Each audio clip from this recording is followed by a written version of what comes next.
তারপর তার ঝুড়ির মধ্যেই ভোলার জমি থেকে পেঁয়াজ তুলে ভরতে থাকে। আর কিছুক্ষণ পর ঝুড়ি ভর্তি হয়ে গেলে ভোলাকে গিয়ে ডাকে।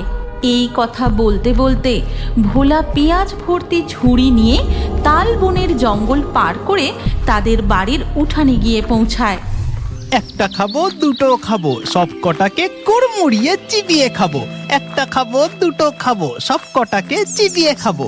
আহা হা হা, ভেবেই আমার মুখে একেবারে জল চলে আসছে।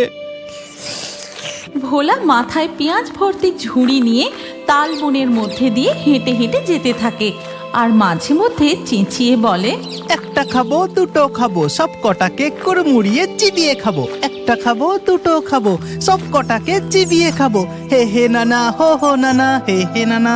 ভোলার এই কথা শুনে তাল গাছের মাথা থেকে এক ডাইনি কটাস ভূতকে বলে, ওই লোকটা কি বলছে রে? ও যে আমাদের চিবিয়ে খাবে বলছে, এবার কি হবে? তাই তো দেখছি। চুপ কর, একদম জোরে কথা বলিসনি। ও মনে হয় আমাদের দেখতে পাইনি, তাই বলতে বলতে এগিয়ে যাচ্ছে। আহা কি মজা, একটা খাবো দুটো খাবো গরম গরম কুড়মুড়িয়ে চিবিয়ে খাবো। এই কথা বলতে বলতে ভোলা পেঁয়াজ ভর্তি ঝুড়ি নিয়ে তাল বনের জঙ্গল পার করে তাদের বাড়ির উঠানে গিয়ে পৌঁছায়।